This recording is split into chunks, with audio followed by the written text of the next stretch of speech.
Hello दोस्तों, मैं हूं अमित और just TV user review video series के अंदर आपका स्वागत है। मेरे साथ है परवेज जो है हैदराबाद से। Welcome Parvez. Hi sir, thank you. So सबसे पहला सवाल तो ये आता है परवेज कि आपने ये बाइक कब खरीदी? अभी रिसेंटली सर 1 मंथ हो गया। So it's kind of a brand new vehicle. मतलब यहाँ पर मुझे लगा था कि 5-6 महीने 1 साल हो गया होगा, but then it's kind of 1 महीना, मतलब इट्स सुपर न्यू, मतलब नई गाड़ी खरीदी है इन्होंने and that is an electric vehicle. इससे पहले कौन सी गाड़ी चलाते थे आप? Suzuki Gixxer 150। Suzuki Gixxer 150, which means it's a power packed vehicle 150 cc, मतलब it's decently powerful vehicle। और वहाँ से यहाँ स्विच करने के बाद आपका एक्सपीरियंस कैसा है? Super sir.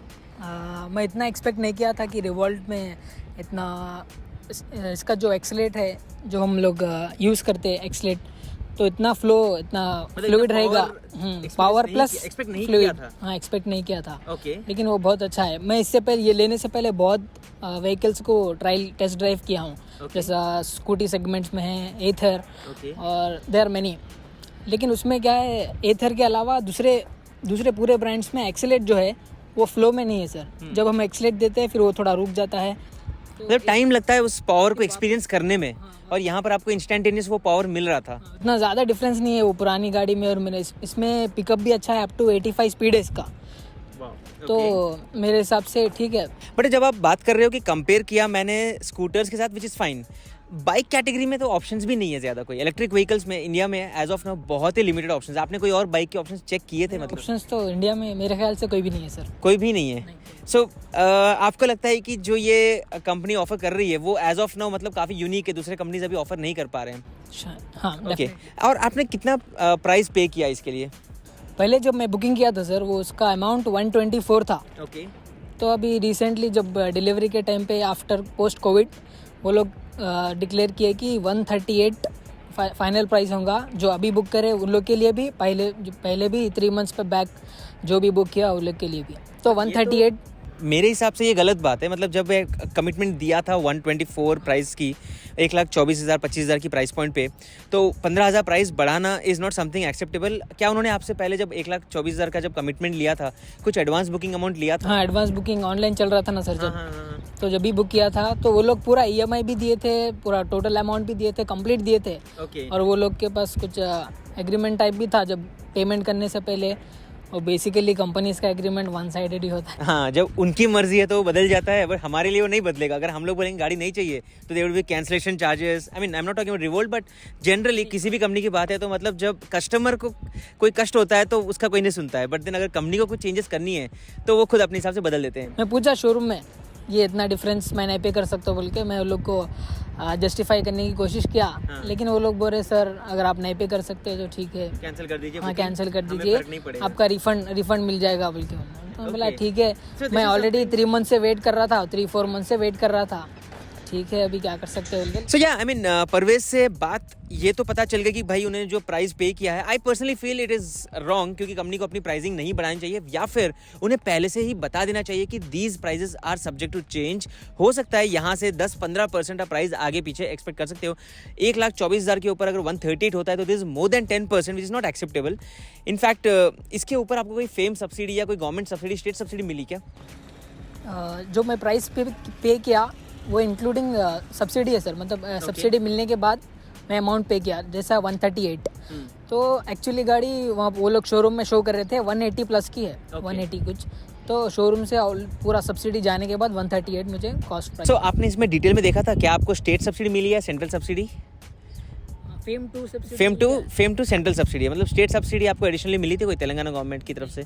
वो लोग जब वो अप्लाई कर रहे थे, रिएम्बर्समेंट कर रहे थे फेम 2 के लिए, तो मुझे एक OTP बोलने के लिए कहने के लिए कहे, तो उसमें जो मैसेज है फेम 2 सब्सिडी है।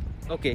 और मतलब बेसिकली काफ़ी इजी प्रोसेस है आपको अपनी सब्सिडी क्लेम करने के लिए? नहीं, उसमें मेरा तो कुछ भी कंट्रीब्यूशन नहीं था, वो लोग इस back and, which is good enough. I mean company अगर हर इलेक्ट्रिक व्हीकल कंपनी इसी तरह सर्विस ऑफर करती है कि सब्सिडी जो भी है कस्टमर को हेडेक ना पड़े, तो I mean that's smooth. But अगर हम अब बात करते हैं इस व्हीकल की, तो रिवोल्ट के एक्चुअली इंडिया में अभी 2 मॉडल्स है, RV300 एंड RV400। और ये जो है ये लेटेस्ट मॉडल है। RV500 की भी न्यूज़ निकल के आई थी। आई एम नॉट श्योर कब आएगी, क्योंकि ये साल तो पूरा ही निकल गया, अभी तक गाड़ी देखने नहीं मिली है ना। फर्स्ट इंप्रेशंस, आपने जब ये गाड़ी खरीदी आपने पहले टेस्ट ड्राइव लिया था इसका, उसके बाद बुकिंग करके 3-4 महीने वेट किया, या फिर ऑन डिलीवरी ही चेक किया था? मैं टेस्ट ड्राइव लिया सर, ओके पूरे बाइक्स जितने भी अपने हैदराबाद में प्रेजेंट है लोकेशन इंक्लूडिंग एथर, सब तो उसके बाद मैं ये बुकिंग किया उसके बाद। ओके हाँ, उसके बाद 3 मंथ्स वेट करने के बाद मुझे मिला 3 to 4 मंथ्स अप्रॉक्स में। हाँ, सो 1 महीना आपने गाड़ी चलाई, कितने किलोमीटर चलाई होगी अभी तक?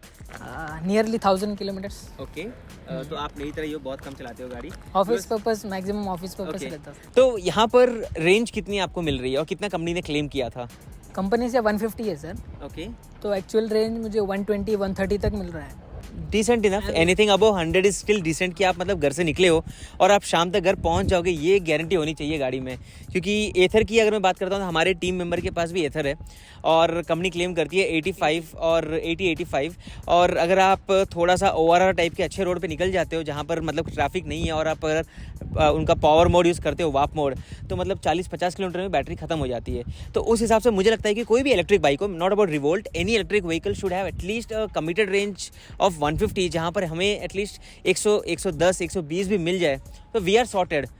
तो अब चार्जिंग को लेकर आपका मतलब कैसा एक्सपीरियंस रहा है कि do you think that range anxiety होती है कि भाई मैं कहीं जा रहा हूँ, अभी कितना बैटरी रहेगा नहीं रहेगा, चार्जिंग स्टेशन रहेगा नहीं रहेगा, उसके बारे में कैसा रहता है? मतलब रेंज एंग्जाइटी तो ऑलमोस्ट मुझे नहीं, मैं पर्सनली मुझे नहीं है सर, क्योंकि मैं प्लान कर लेता हूँ कहाँ कहाँ जाना है। अगर इसके ये रेंज के अलावा कुछ है तो मेरे पास अभी नॉर्मल अगर इस 40 किलोमीटर्स तक मैं जा सकता हूँ। ओके वन चार्ज में 40 किलोमीटर जाके 40 to 45 फिर वापस भी आ सकता हूँ।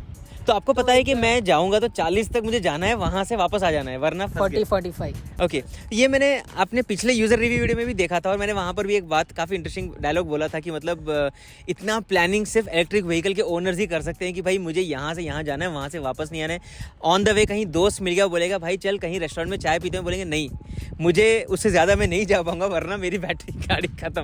वहीं पर पेट्रोल वाले बंदे तो कोई टेंशन नहीं, हर 1 किलोमीटर आधे किलोमीटर पेट्रोल पंप है, वो चले जाएंगे, पेट्रोल भरा लेंगे, टेंशन नहीं है। तो आई थिंक आने वाले समय में जितने ज़्यादा चार्जिंग स्टेशन आ जाएंगे उसके बाद ये डर कम हो जाएगा और हम लोग कहीं भी जा सकते हैं। क्योंकि अभी जैसे हम लोग यहाँ पर लगे एक वीडियो शूट कर रहे हैं, अभी लगा कि यहाँ पर बैटरी कम हो रही है तो आसपास में अगर चार्जिंग स्टेशन होता then we don't even worry कि यहाँ से 50 किलोमीटर आगे भी जाना है, we can just drive around. तो रेंज एंग्जाइटी अभी आपको नहीं है बिकॉज आप ज़्यादा बाइक भी नहीं चलाते हो, मतलब आप घर से मतलब 10-15 किलोमीटर जाते होगे, 15 किलोमीटर आप, ओके, एंड 15 डाउन अगेन। तो कभी अगर साइड्स पे जाना है तो अगर नज़दीक है तो बाइक, नहीं तो दूर है तो कार लेके जाओ। ओके अभी हम बात करते हैं गाड़ी के डिज़ाइन को लेकर, व्हाट इज़ योर फीडबैक? अभी देखिए ये यूज़र रिव्यू वीडियो है, यहाँ पर क्या होता है आपका जो फीडबैक है, आपको लगता है कि गाड़ी में ये फॉल्ट है, ये खराबी है, which is fine. As a user मैं अपनी गाड़ी को लेकर मैं अपनी ऑडी की अगर मैं बात करता हूँ तो मैंने उसके बारे में मतलब धज्जियाँ उड़ा दी थी, वीडियो के अंदर भी बोल दिया था कि मेरे को इसका रिवर्स जो सेटअप है, गाड़ी ऑटो रिवर्सिंग का ऑप्शन है वो बेकार है, इसके भरोसे आप गाड़ी मत चलाइएगा। उसी तरह हर पर्सन का अपना प्रोज एंड कॉन्स होते हैं। तो आपने जैसे बोला कि you love the power of this vehicle, आपने ड्राइव करके देखा, आपको मज़ा आया, ऐसा आपको डिज़ाइन पॉइंट ऑफ व्यू से क्या लगता है कि गाड़ी में चेंजेस होने चाहिए थे या फिर आपको पसंद नहीं आते हैं? कुछ मेरे तरफ से तो उतना ड्रॉबैक नहीं है सर। ओके नॉर्मली थोड़ा सीट थोड़ा कंफर्टेबल अगर होता तो it's might be better. Seat hard है इसका। Something which is a feedback, कल हमने पिछले हफ्ते आपने देखा था एथर 450X के भी यूज़र रिव्यू में, वहाँ पर यूज़र ने बोला था कि उनकी सीट काफ़ी सॉफ्ट है, उन्हें हार्ड चाहिए थी, यहाँ पर सीट हार्ड है, एक्चुअली इट इज़ हार्ड है। तो one good feedback. Okay and what about the headlamp? Because मुझे थोड़ा सा वो हेडलैम्प इतना पसंद नहीं आया। It's quite futuristic, it's quite different. Premium मैंने जो इंटरनेशनल व्हीकल्स देखी है उसमें भी ये डिज़ाइन देखने मिलती है, बट जो हमारा परसेप्शन होता है एक बाइक को लेकर, जैसे स्प्लेंडर, हीरो होंडा की जो बाइक है या कोई भी बाइक है, आगे ऐसा बल्ब निकल के आना चाहिए, तो यहाँ पर क्या होता है कि भाई सीधा मतलब शुरू होता ही ख़त्म। No it's perfect fine for, इसका एंगल भी, वाइड एंगल भी बहुत है सर। तो लाइट मतलब बीम बहुत अच्छी है। बहुत अच्छी है। उसका जो अपर, वो क्या बोलते हैं सर उसको, डिपर जो बोलते हैं, हाँ वो भी अच्छा सही है। तो मतलब लो लाइट में भी बहुत अच्छी काम, फिर भी इतना थिन है एलईडी में, लेकिन अच्छा स्प्रेड दे रहा है। Okay and what about the handle, like handle angle and positioning and सब कुछ, मतलब आपको कंफर्टेबल रहता है? हाँ इट्स पूरा कंफर्टेबल है। जैसा लास्ट मेरी बाइक थी वो ऑलमोस्ट ऐसी है, ये थोड़ी स्लिम है, थोड़ी स्लीक है। But do you think this vehicle is a two seater comfortable vehicle या सिंगल पर्सन के लिए ही बेस्ट है ये?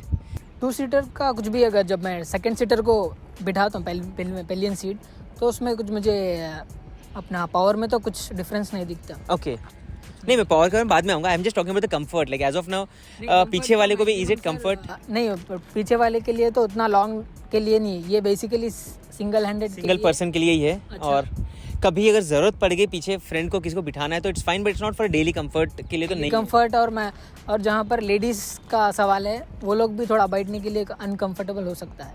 क्योंकि उतना स्पेस भी स्पेस नहीं है, वेरी लिमिटेड स्पेस. हाँ. बट देन ओवरऑल काफी मतलब पंची गाड़ी दिखती है ये, like quite small yet powerful vehicle. मतलब जनरली हम लोग बात करते हैं Pulsar and those kind of vehicle जो एक्चुअली मैचो व्हीकल्स की तरह दिखते हैं, मतलब काफी मस्कुलिन व्हीकल दिखते हैं. यहाँ पर ये क्या है, छोटी गाड़ी है लेकिन काफ़ी पंच मतलब दिखता है कि पावरफुल इनफ है यहाँ पर जो डिज़ाइन है उस हिसाब से. और टायर्स के बारे में क्या एक्सपीरियंस रहा, मतलब is it good enough like in driving in ditches, मतलब खड्डे आते हैं रोड के ऊपर या स्पीड ब्रेकर्स आते हैं, तो उसमें कैसा एक्सपीरियंस रहा है, सस्पेंशन कैसा है? नहीं, टायर्स एंड सस्पेंशन ओके, कुछ भी नहीं. Okay, it easily observe the path holes. And what about the rainy conditions? बारिश में आपने गाड़ी चलाई है वाली? नहीं, बारिश में तो अभी टैकल नहीं हुआ मुझे. ओके, बिकॉज इलेक्ट्रिक व्हीकल को ना लोगों को ये सवाल हमेशा रहता है कि भाई गाड़ी के अंदर सब कुछ इलेक्ट्रिक है, वायरिंग है, बैटरीज है, सर्किट है, डिस्प्ले है, everything is kind of electric. तो वही डर रहता है कि भाई लेते वक्त तो हमने गाड़ी ले ली थी, बट आने वाले समय में कैसा एक्सपीरियंस रहा, कहीं शॉर्ट सर्किट हो रहा है, कहीं पावर फेलियर हो रहा है, क्या हो रहा है, जो भी एक्सपीरियंस है. तो अभी तक आपने तो चलाई नहीं है बारिश में, तो and of course we are in Hyderabad, तो यहाँ बहुत रेयरली बारिश होती है तो पिछले साल की तरह होती है, तो मतलब it gets flooded all over the city. But yes, that's very rare. But वो आपका कोई अभी तक एक्सपीरियंस नहीं रहा? लेकिन मैं लेने से पहले मुझे भी थोड़ा एंग्जाइटी था उसका. और अगर पानी तो कैसा भी नया था, नहीं बोल सकते सर. हाँ. अपने एरिया में कभी भी आ सकता, मैक्सिमम नहीं आता लेकिन आ भी सकता, चांसेस उसके ज़्यादा है. तो यूट्यूब पे बहुत देखा मैं, तो वो लोग पानी में भी चला रहे थे. तो वो लोग जैसा रिव्यू नहीं, कुछ भी नहीं हुआ बोल के, मैक्सिमम रिव्यूज़ अच्छे ही है इसके. तो ठीक है बोल के मैं भी स्टेप लेंगे बोल के परचेस. नहीं, विच is fine. I mean company अपना R&D भी करती है डेफिनेटली, बट देन होता क्या है कि अभी मैंने ओला के कुछ यूज़र रिव्यूज़ देखे थे, बिकॉज उसमें क्या होता है, अलग अलग लोगों ने खुद गाड़ी खरीदी है, खुद यूज़ कर रहे हैं, तो हमें वहाँ पर रियल फीडबैक पता चलता है. लोगों ने खरीदते ही बताया कि हमारे हेडलैम्प में फिक्सिंग ही बहुत गंदी तरह से निकल के आ रही थी पूरी की पूरी. तो उससे पता चलता है कि भाई कंपनी कैसे उसे फिक्स करेगी और किस तरह का उन्होंने अपनी टेस्टिंग और R&D की है उसके ऊपर. इससे एक और सवाल मेरा निकल के आता है कि आपने अब यहाँ पर डिज़ाइन के बाद में तो आपने बोल दिया कि भाई डिज़ाइन बहुत अच्छी लगी आपको, seats are not that comfortable, and पीछे वाले के लिए तो मतलब it might not be that comfortable. But maybe if someone from Revolt is watching this video, probably आने वाले ऑप्शंस में एटलीस्ट वो अपने कस्टमर को 2 सीट के ही ऑप्शन दे देते अपने शोरूम में कि भाई this is one medium soft and one is a hard seat.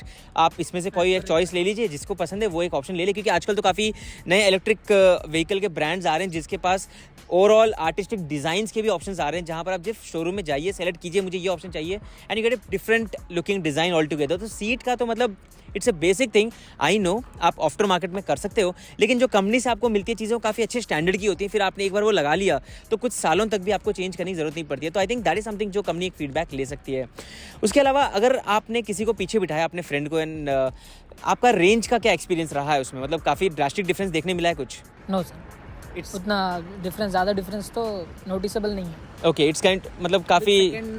हाँ, सेकंड ना डिफरेंस, रेंज में डिफरेंस है ना स्पीड में कुछ डिफरेंस है. ओके, सो परवेज अभी मेरा अगला सवाल निकल के आता है गाड़ी को लेकर, और क्योंकि आपने 1 महीने से इसे चलाई, तो सर्विस का क्या प्लान है, मतलब कंपनी ने क्या फ्री सर्विसेज ऑप्शंस दिए हैं आपको? हाँ, 3 फ्री सर्विसेज. 3 फ्री सर्विसेज दिए हैं. अभी तक आपने लिया नहीं होगा. I think first service would be after 1 month और 3 मंथ्स और समथिंग. 1 मंथ और 1000 किलोमीटर. ओके, सो आपने 1 महीना भी कर लिया, 1 साल भी, 1000 किलोमीटर भी कर दिए हैं. 1000 नहीं हुआ अभी मैं ऑप्शन, मेरे को टाइम नहीं मिला था सर्विसिंग में जाने के लिए. तो कंपनी आपको मतलब pickup and drop service offer नहीं करती है, या मतलब सर्विस का क्या प्लान है? सर्विस के लिए नहीं, पिकअप एंड ड्रॉप तो नहीं है. तो आपको जाना पड़ेगा सर्विस सेंटर एंड शोरूम. या सर्विस सेंटर और शोरूम जाके आप गाड़ी दे सकते हो. तो हैदराबाद में इनका एक शोरूम है जहाँ पर आप जा सकते हो और आप गाड़ियाँ चेक भी कर सकते हो. You can go and test drive also, और उसके बाद आप डिसाइड कर सकते हो कि आपको खरीदना है नहीं खरीदना है. इसके अलावा क्योंकि 1 महीने से आपने गाड़ी चलाई है और 1000 किलोमीटर भी चलाई है, तो आपको कौन से ऐसी चीज़ें लगी कि और मुझे फीडबैक की तरह लग रहा है कि ये चीज़ें फिक्स होती या चेंज कर दिया होता तो और मज़ा आ जाता? थोड़ा ये जो मैकेनिज्म है सर, इसका जो ऑडोमीटर है, हाँ, उसमें कंट्रोल्स थोड़ा डिफरेंट है. ओके, लाइक ये जो आप डिपर है, डिपर में ही वो लोग 6 टाइम्स ऊपर नीचे करने के बाद उसका अलाइनमेंट ये चेंज होता, जैसा रेंज और अपना ट्रिप जो होता है वो उसमें ही अलाइन किया है. एक ही बटन के अंदर आपको याद रखना पड़ता है कि भाई 6 बार ये करूंगा तो ये ऑप्शन सेट होगा, उसके बाद फिर चेंज करो। और वो उसको रीसेट करने भी थोड़ा मुझे प्रॉब्लम हो रहा है। Okay. इंस्पाइट हम सब टेकी है ऑलमोस्ट, हाँ। फिर भी थोड़ा कॉम्प्लिकेटेड है थोड़ा, और ये इसको सेट करने के लिए। बेसिकली ये टच स्क्रीन डिस्प्ले नहीं है, जिसके कारण इन्होंने बेसिकली टैक्टाइल फीडबैक के हिसाब से वहाँ पर एक हार्डवेयर बटन से इन्होंने ऑप्शन चेंज करने का ऑप्शन दिया है, which is fair enough. But then जब आप ऑलमोस्ट 2 लाख रुपए चार्ज कर रहे हो गाड़ी के, तो either you can have given a touch screen option और something which is linked with your smartphone, जहाँ पे आप स्मार्टफोन में भी आप कुछ जेस्चर ऑप्शन से कर सकते थे। आई डोंट थिंक स्मार्टफोन से भी वो डायरेक्टली यहाँ ऑप्शन चेंज होते हैं। में है सर इसका एप्लीकेशन। ओके, अभी मेरे पास आईफोन में तो नहीं है, वो एक कंपनी को आप सजेस्ट दे सकते हैं। Agreed, I mean definitely company को ये भी फोकस करना चाहिए कि अपने यूजर्स के लिए आईफोन के लिए भी वो कुछ कंपैटिबल एप्लीकेशन लेके आ जाते तो बहुत सही हो जाता। और इन टर्म्स ऑफ टेक्नोलॉजी कौन से फीचर्स आपको अच्छे लगते हैं, मतलब गाड़ी के आपको ऐसे कौन से जो आप offers you are not using it क्योंकि आईफोन में हो, बट अगर एंड्रॉइड में भी ऐसे कौन से फीचर्स है जो आपको पता है कंपनी आपको ऑफर करती है? हाँ, इसका सर्विसेज जैसा sir pick and drop battery, if you are drain with battery you can just swap the battery. Okay, there are many stations, station hubs, you can swipe the battery. अच्छा, and आप इसमें geofencing कर सकते हो Okay. From the application. And charging stations company is planning, अभी तो नहीं है कुछ भी। तो अभी कंपनी के मतलब चार्जिंग स्टेशंस बाहर कहीं नहीं है उनके शोरूम के अलावा? नहीं, मेरे ख्याल से तो अभी नहीं है। और आप किसी भी बाहर के चार्जिंग स्टेशन में जाकर मतलब चार्ज कर सकते हो? Do you think you have the compatible pin, और या फिर आप उस चार्जर को लेके हमेशा ट्रैवल करते हो? अब डिपेंड्स, नॉर्मल मेरे ख्याल से तो सबका अलग अलग है। जैसा ईथर का अलग है और इसका अलग है। मैं इसका चार्जर भी लेके आया। ओके, तो आपको मतलब दैट इज़ वन इश्यू, क्योंकि हर कंपनी अपना अपना प्रोप्राइटरी चार्जिंग और चार्जर लेके जा रही है, ताकि उनको लगता है कि हमारे यूजर्स हमारा ही चार्जर यूज़ करें। बट डेफिनेटली आने वाले समय में इशू क्रिएट करेगा। जैसे आईफोन के लिए लाइटनिंग केबल है और एंड्रॉइड के लिए USB Type-C है।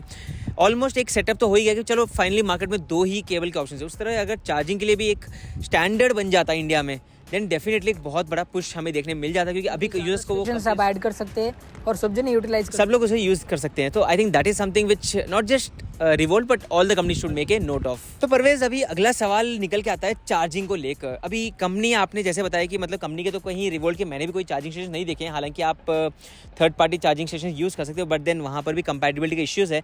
सबसे पहले तो हम ये पूछते हैं कि आप घर पर कहाँ करते हो? क्या आप इंडिविजुअल हाउस में रहते हो या अपार्टमेंट में रहते हो? मतलब किस जगह पे आपने गाड़ी को चार्ज किया है? हम लोग का इंडिविजुअल हाउस है, इंडिविजुअल हाउस है, वहाँ पे मैं चार्जिंग सॉकेट तो अरेंज कर लिया हूँ। ओके, और फिर ऑप्शन और एक कंपनी की तरफ से we can take the battery to charging.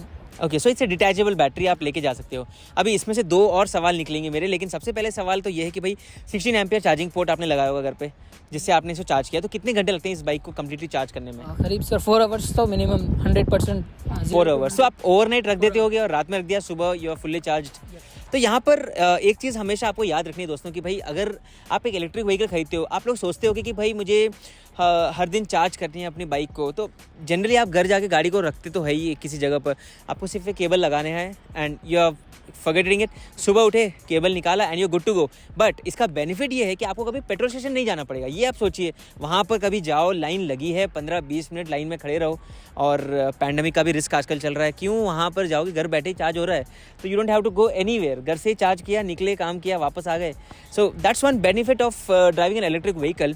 अब आपने ये बताया कि आप अपने घर पे ही चार्ज करते हो, 4 घंटे लगते हैं चार्जिंग करने के लिए, तो कितना कॉस्ट आता है, या फिर आपको अभी तक एवरेज कितना कॉस्ट लग रहा है गाड़ी को चार्ज करने का? नॉर्मली शोरूम में जब मैं इंक्वायरी किया सर कितना कॉस्ट पड़ेगा, तो वो लोग बोले मुझे 15 रुपीज़ पर चार्ज, पर full charge, as per my meter price, meter cost price. तो यहाँ पर 140-150 किलोमीटर्स इज़ द रेंज।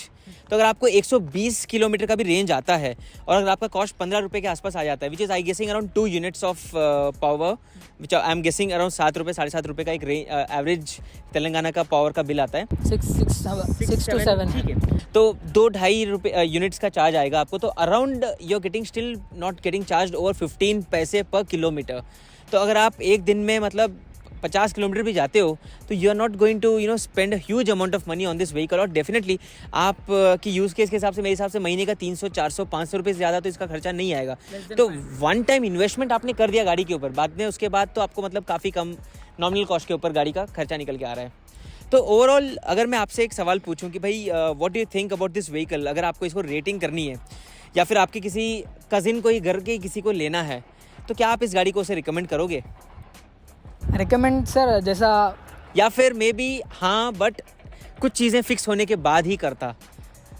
नहीं, गाड़ी में तो कोई प्रॉब्लम नहीं है apart from this seat and this some console meter they, ये तो इम्प्रूव हो सकता है अपार्ट फ्रॉम सीट कुछ और नहीं, अगर हम लोग बोलेंगे कि ये इश्यूज है तभी कंपनी को भी पता चलेगा कि भाई अच्छा यूजर को ये इश्यू भी आ रहा है। नो टू तभी सेंड वो fix फ्रैंकली करेंगे। फ्रैंकली कुछ प्रॉब्लम तो मेरे साइड से तो कुछ प्रॉब्लम नहीं है। रिकमेंड करनी है तो आप बोलोगे कि yes you can go for this vehicle. And on a scale of 5 how much would you rate this vehicle? 1 2 3? I am just trying to be very real, क्योंकि यहाँ पर I can rate it sir.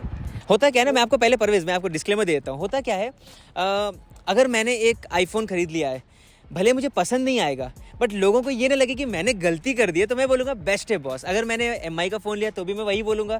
Generally लोगों का वही perception है कि उन्होंने जो डिसीजन लिया है वो सही है, वो दिखाने के लिए भी वो बेस्ट बोल देते हैं। तो I am just asking you actual feedback कि on a scale of 5 how much would you rate? You can take your time, फिर आप बताइए कि कितना आप रेट करेंगे इस गाड़ी को on a scale of 5। Okay, rating करने से पहले मैं एक बात बोलना चाहूँगा सर। जब आपका मैं वीडियो देखा कि आप हैदराबाद के ईवी ओनर्स को बुला रहे हैं, हाँ। तो मेरा इंटेंशन ये था कि आई शुड स्प्रेड अभी मैं The जो गाड़ी positivity है around हाँ दिस the vehicle. ईवी, हाँ। तो ये आपके पास आने का इंटेंशन वही था कि I just want to share this, ये अच्छी Right. गाड़ी है जिस इट्स वर्थ वर्थ टेकिंग। अब फर्स्ट डे से आपको फ्यूल कॉस्ट तो बचाएगी, मतलब खरीदते ही एक बार इन्वेस्टमेंट हाँ। कर दिया, उसके बाद पैसे बचने ही है। तो मैं आने का मकसद यही था सर आपके साथ कि मैं दूसरों को भी रेफ़र करूँ ये कि अच्छी चीज़ है।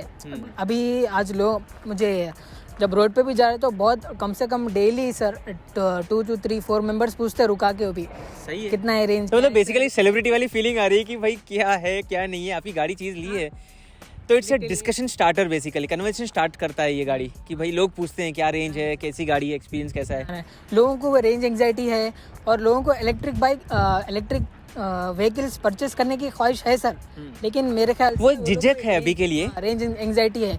तो एक ऑलरेडी कोई पर्सन ले लिया आपके सामने, तो वो लोग उसको उससे फीडबैक पूछना चाहते हैं वो लोग, अरे कितना आ रहा भाई, कंपनी कितना बोल रही है, आपको कितना आ रहा।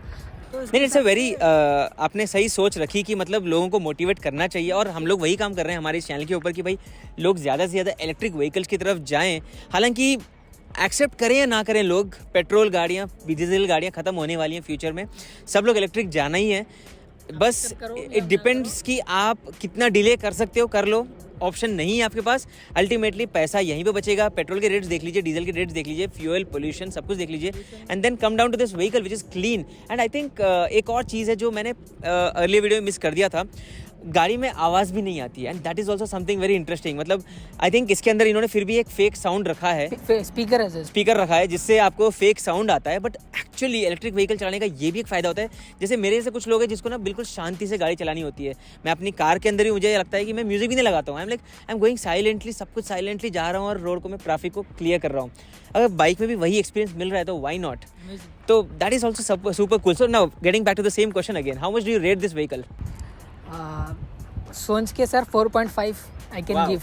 I think this is going to be one of the most highly rated vehicle in the user reviews, and that's for the Revolt RV 400, जहाँ पर परवेज ने दिया है इसे 4.5 out of 5, क्योंकि उन्हें अभी तक कोई इश्यूज़, एक्चुअली मेजर इश्यूज़ दिखे नहीं है। One disclaimer could be that क्योंकि अभी 1 महीने से ही चलाई है, हो सकता है 1 साल के बाद कुछ चीज़ें चेंज हो जाए।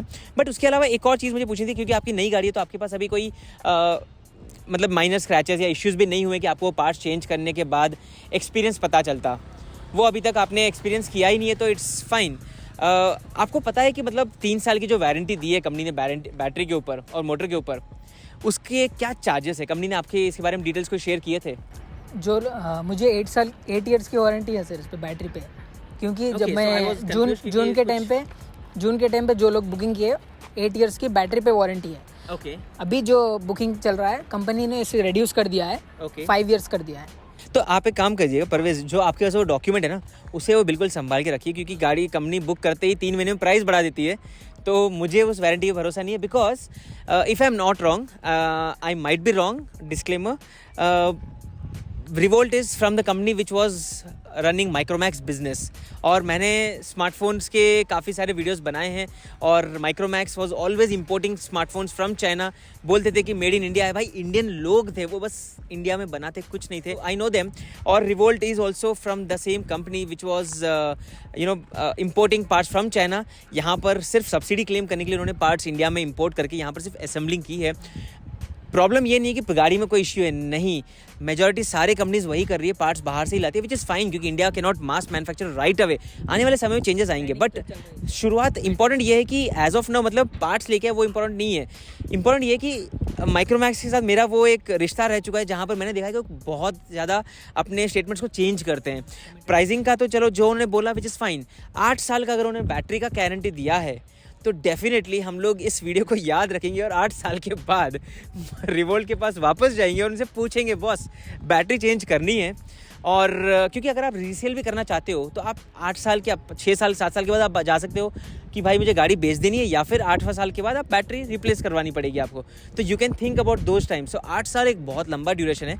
कमिटमेंट अगर कंपनी ने दिया है विच इज़ ग्रेट, क्योंकि जनरली इलेक्ट्रिक 2 व्हीलर्स में कंपनीज 3 साल का एक गारंटी दे रही है, मोटर के ऊपर, बैटरी के ऊपर, एंड 1 ईयर प्योर ईवी में 1 ईयर ही है। मतलब इतना सत्यानाश माल होगा उनका कि वो 1 साल ही दे रही है। आप सोच लो, कोई कमिटमेंट दे रहा है मतलब कुछ सोच के दे रहा होगा। अगर इन्होंने 8 साल दिया है which is very good, but अगर 3 साल दिया, विच इज़ 3 साल एक स्टैंडर्ड में जो मैंने देखा इंडस्ट्री में है, और इलेक्ट्रिक कार्स के लिए 8 साल का एक वारंटी हो रहा है जो कंपनीज दे रही हैं, 8 years on a scooter or a electric bike, it's actually very good. I wish that they actually offer you that kind of a service, but then apart from that I think मैंने maximum सवाल तो पूछ लिए। अगर आपके पास कोई सवाल है तो आप नीचे कमेंट कर सकते हो, मैं परवेज़ से फिर उनका फीडबैक ले लूँगा, उसी वीडियो की लिंक शेयर करके उन्हें बोल दूँगा कि वो भी कमेंट में बता दें अगर कोई आपका कोई सवाल इस वीडियो के अंदर हमने मिस कर दिए हैं। और अगर आप भी हमसे मिलना चाहते हो तो आप हमारा जो फॉर्म है डिस्क्रिप्शन एरिया में उसे भर सकते हैं, हम आपसे मिलेंगे हैदराबाद में और आपके साथ वीडियो शूट करेंगे, and will talk about your experience about